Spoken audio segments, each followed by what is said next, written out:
You can hear it? Okay. I can't hear it up here. Well, thank you all. It's so good to be back here.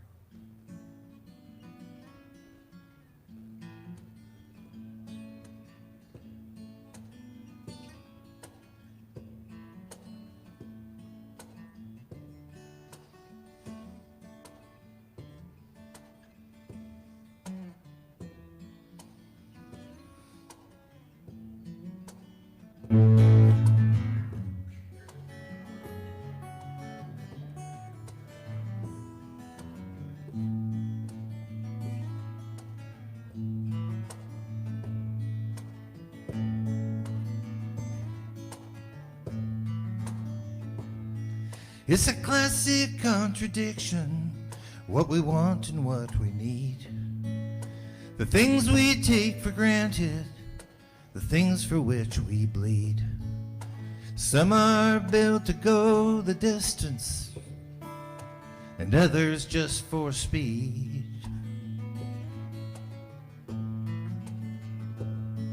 But to taste the fruit of your labor, you gotta start with good seeds.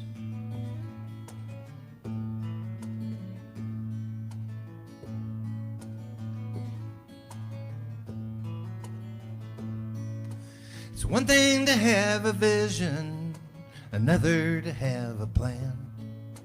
One thing to have opinions and quite another to take a stand. And some folks choose their battles while others draw lines in the sand.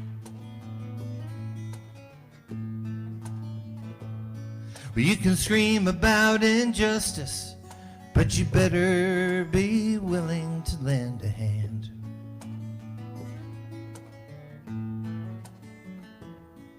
Now sometimes I get so confused and I don't know where to turn, and when to build those bridges, when to let them burn.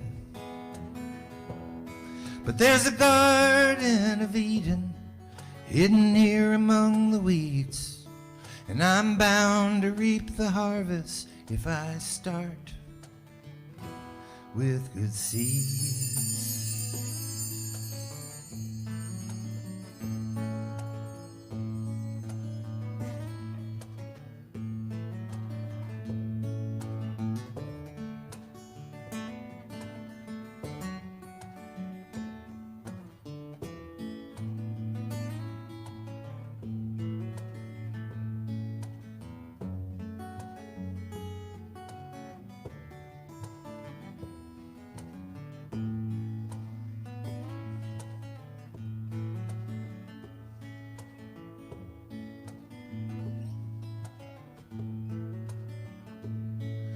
It's one thing to know heartache, another to feel pain.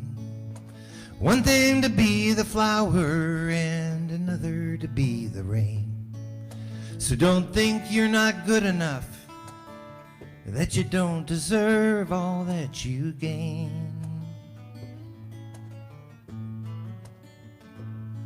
For the universe is generous to those who don't complain. Some claim to see the future, but never own their past. And some spend a lifetime searching for something that will last.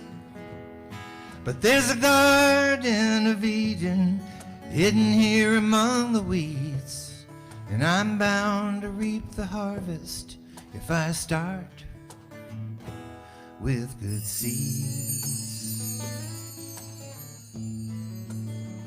Yeah, there's a garden of Eden hidden here among the weeds. We all can reap the harvest if we start with good seeds.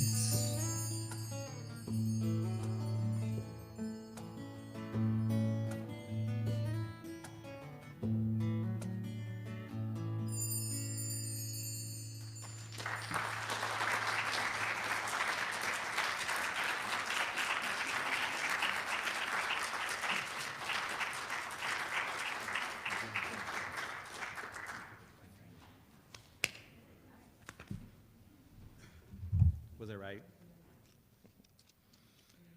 Oh, good morning. And thank you, Greg. Thank you, Andy.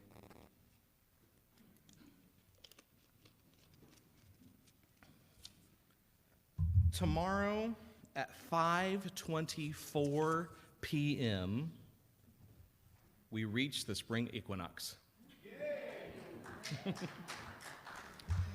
We've seen evidence of spring all around, but I can't help but see this month as a symbol of our own spiritual awakening. We awaken from the sleep of winter like the crocus, like the budding trees, the blooming of the magnolia trees, the daffodils poking their heads up out of the ground, ready to shine. Then, like our own chemicalization, when our old thoughts, our ego try to prevent us from expanding our consciousness, winter shows up and we get snow and freezing temperatures again. Just as nature will persevere and we witness the beauty of spring in all of its glory soon, we too will grow and expand. Through my faith, spiritual growth is possible. My consciousness is expanding. I want to thank Greg again for sharing music with us today. He's been wanting to do that for quite a while, and he introduced me to his song, and we're trying to find a Sunday that he could do that. And I was like, on the 19th, I'm talking about growth and the parable of the sower. Why don't you sing on the 19th? And so this week, I've listened to his song over and over and over again, finding inspiration in every phrase. There's some great spiritual lessons within this song. I'm going to get to those later. First, I want to start off with the parable of the sower from Matthew 13, 1 through 9, and the parable of the weeds and the wheat, which is Matthew 13, 24 through 30. In the parable of the sower, that same day Jesus went out of the house and sat beside the sea. Such great crowds gathered around him that he got into a boat and sat there, while the whole crowd stood on the beach. And he told them many things in parables, saying, "Listen, a sower went out to sow. And as he sowed, some seeds fell on a path, and the birds came and ate them up. Other seeds fell on the rocky ground where they did not have much soil, and they sprang up quickly, since they had no depth of soil. But when the sun rose, they were scorched, and since they had no root, they withered away. Other seeds fell among the thorns, and the thorns grew up and choked them. Other seeds fell on good soil and brought forth grain, some 100-fold, some 60, some 30. If you have ears, hear." So in this story, looking at it metaphysically, we look at the sower. The sower can represent a few things. It can represent us. We can be the sower, the one doing, or the divine can be the sower. Jesus can be the sower. It's whoever is spreading the seed. And the seed is thoughts, divine ideas, the Word of God, truth, actions. How we show up in the world can be the seeds. And in the beginning of the story, the seeds fall out on a path. This path is the external plane of our consciousness, where the conditions are most adverse to free ideas. You drop spiritual truth here and there, but you really don't pay much attention to it. You may not even realize that there was spiritual truth there. You just kind of go on. Then there's the rocky ground. The rocky ground represents the shallow minds that have no depth of understanding. Thought action, which we know as thoughts held in mind, produce after their kind. Thought action in such a mind produces a quick crop, But as it is not rooted in truth, it soon withers away. Sometimes we come in on Sundays and we hear a lesson, and we're like, ooh, I like that. It springs forth. It's like starting to bloom. And then on Monday, we forget. And then there's the thorns. The thorns represent the critical mentality, which sends forth sharp, cutting, unkind thoughts or words. The result is that truth is choked out. There's no good fruit is produced.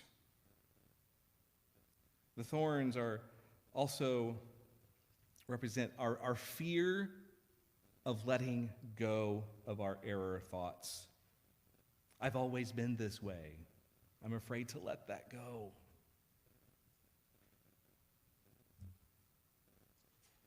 And then there's the good soil. The good soil is the mind that has been true to spiritual standards and has observed to the best of its understanding the laws of God and of man.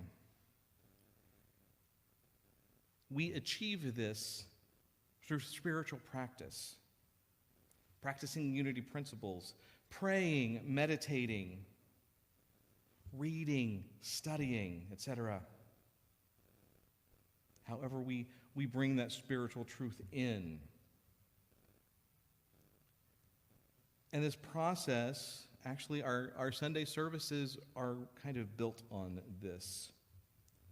We start off by singing. It's celebration, it's praise, it's affirmations. And then we light this candle to remind us of who we are. And then we say the statement of truth. There is only one presence and one power in the universe and in my life. God, the good, omnipotent.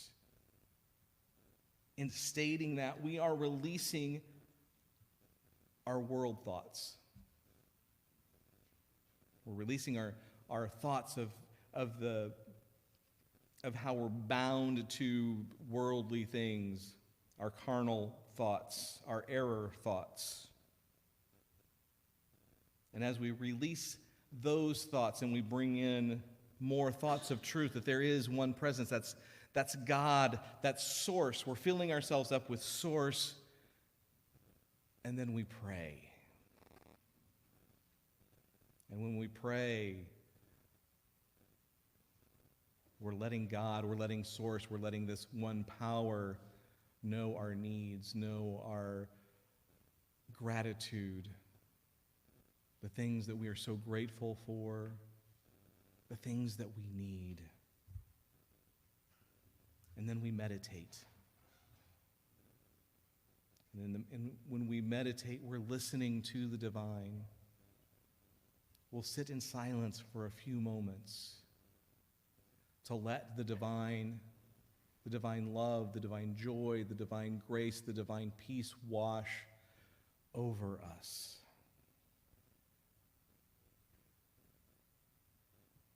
And then we're prepared. We're now good soil. We're now prepared to receive the seeds of the lesson.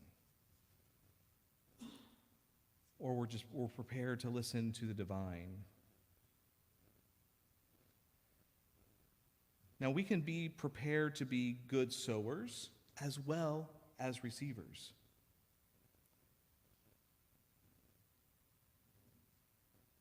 Instead of prayer, meditation, and other spiritual practices to receive, we do those things to receive. We can also do those things in order for us to be the sower of the good seed.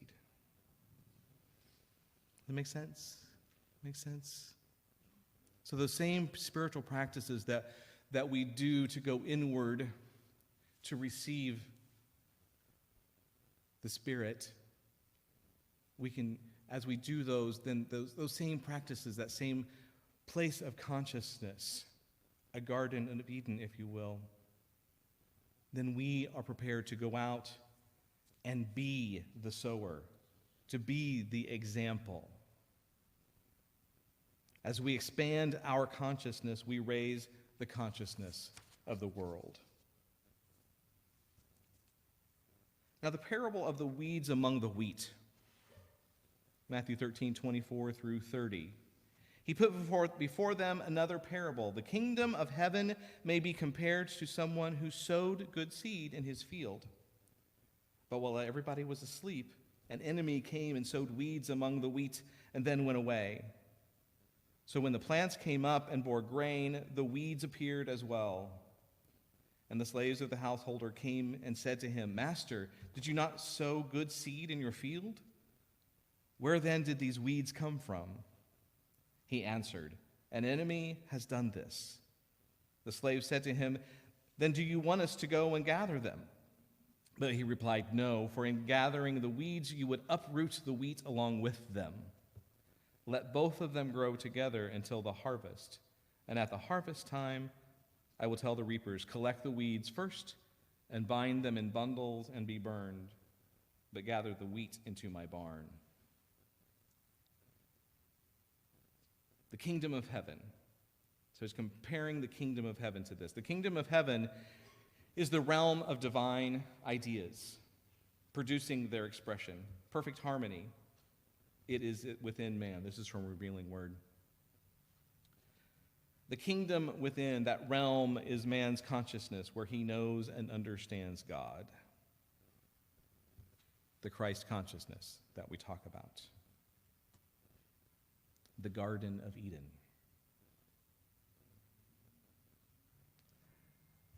Metaphysically, the sowing of the seeds, every thought is a seed and brings forth after its kind. It's the law of mind action, again. Thoughts held in mind produce after their kind. Every thought is a seed, and it brings forth after its kind. Every carnal thought or thought of selfishness in any form is seed sown in the flesh. It brings forth error and builds up flesh consciousness. The fruit of this sowing is death and corruption. Every spiritual thought is a seed sown to the Spirit. Spiritual thoughts feed and nourish and build up the spiritual man. The result is life and immortality and the whole man, whole soul, and whole body. So there we have the kingdom of heaven, that Christ consciousness, and our good seeds are spiritual thoughts. So there's an enemy in this story as well. Metaphysical definition: enemy, adversary, the vain imagination that there could in reality be anything opposed to divine mind, or could be any separation of man from it. An adversity of divine mind. So that vain imagination that we are separate from the divine. So the enemy who sows the weeds represents our ego, which seeks to undermine and sabotage our spiritual growth and well-being, which is what we call chemicalization. Ed brought up chemicalization yesterday, or not yesterday, feels like yesterday, last Sunday. And again, I did earlier too. That chemicalization of when, as you grow spiritually, you're vibrating higher, you're reaching another level of consciousness, and that old self comes along and is like, "Hey, wait for me. What about me? You forgot about this. You forgot that we like to gossip, and you forgot that we like to do these negative things, but you're not doing those anymore." It comes back at you, trying to pull you back down. That's the enemy. So even though you come here on Sundays, you read books, you pray, you meditate, you're planting good seeds, that ego is putting weeds all around you, trying to choke you out like the thorns. The wheat represents the good within each person, such as love, joy, peace, and kindness. And the weeds represent the negative aspects of human nature, such as fear, anger, jealousy, and greed, like the thorns in the other parable. So, like I said, Ed had talked about chemicalization last week. This is it. Our consciousness grows, our thoughts are of abundance and prosperity and love, and our ego will also plant the thoughts of fear, lack, greed, and jealousy to try to hold us back. like the thorns.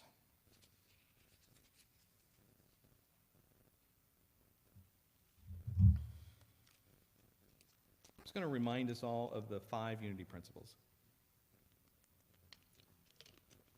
God is all there is, present everywhere, and absolute good. Human beings are created in the image of God, and our very essence is divine. Therefore, we are inherently good. We create our life expressions through our way of thinking. Our lives can be changed and transformed through the power of prayer. And knowing these principles is not enough. We must live the truth we know. Greg's song, Good Seeds. There were some lyrics that really stood out to me, jumped out at me. To taste the fruit of your labors, you've got to start with good seeds. You can scream about injustice, but you better be willing to lend a hand. There's a garden of Eden hidden here among the weeds, and I'm bound to reap the harvest if I start with good seeds. The universe is generous to those who don't complain. So to taste the fruit of your labors, you've got to start with good seeds. Again, that's the law of mind action right there. You start with good seeds. You start with good thoughts. And you bring those in, the fruits of your labors. You can scream about injustice, but you better be willing to lend a hand. Unity principle number 5, everybody. Knowing these principles is not enough. Knowing that there needs to be equality. We need to eliminate systemic racism. We need to bring love into this world. Yes, we know that. We know that there is injustice. But we must be willing to lend a hand. We must take those steps toward changing it. We can do that together. The universe is generous to those who don't complain.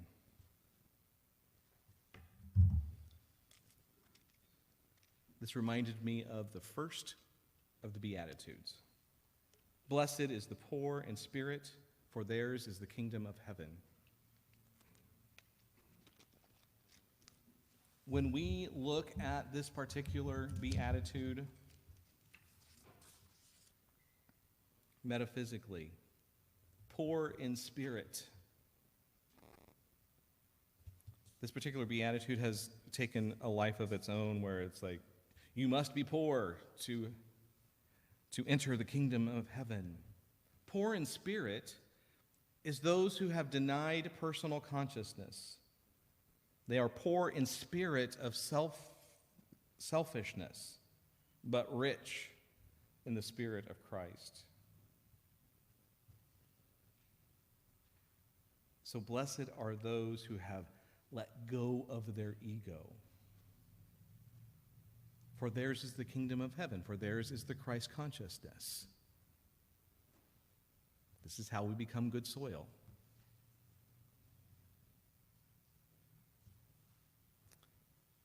There's a garden of Eden hidden here among the weeds, and I'm bound to reap the harvest if I start with good seeds. As we are spiritual beings having a human experience, we find ourselves wanting to return to the Garden of Eden. And from the revealing word, the Garden of Eden, a pleasant, harmonious, productive state of consciousness in which are all possibilities of growth. When man is expressing in harmony with divine mind, bringing forth the qualities of being in divine order, he dwells in Eden, or in state of bliss and harmonious body, the Christ consciousness. We're expressing in harmony and divine mind.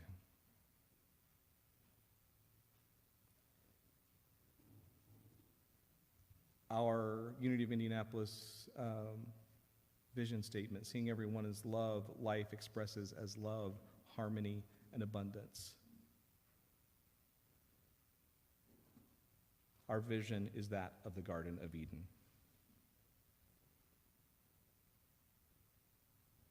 Weeds, duality, separation, error thought.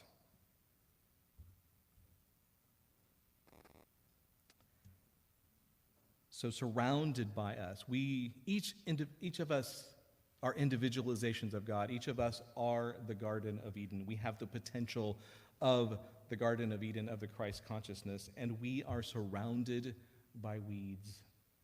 We are surrounded by the world.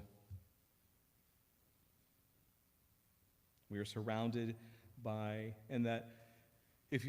we're surrounded by thoughts of duality, thoughts of separation, error thoughts, trying to prevent us from growing and expanding. I am bound to reap the harvest if I start with good seeds. Again, law of mind action. We start with good seeds. We start with divine thought. And we let the weeds go away. The Garden of Eden is here. It's in each of you. The Christ consciousness is here. It is in each of you. Heaven is here. It is in each of you. None of these things are outside anywhere. They are inside of you. We are the containers. We are the vessels. We are the seed. Just like the acorn that holds the potential of becoming a mighty oak, we are the seeds of the divine. We hold the potential of the perfect divine thought, the perfect divine idea. Reverend Diane Burke, author and founder of One Spirit Interfaith Seminary, where I attended, where Ed is right now, she described her mission, her vision, her life's ministry as this: my vision of seeding rain clouds so each drop of rain lands on the surface. Ripples go out from each of those centers. You are those raindrops. You are the center of what radiates out from you. That's how we make a difference.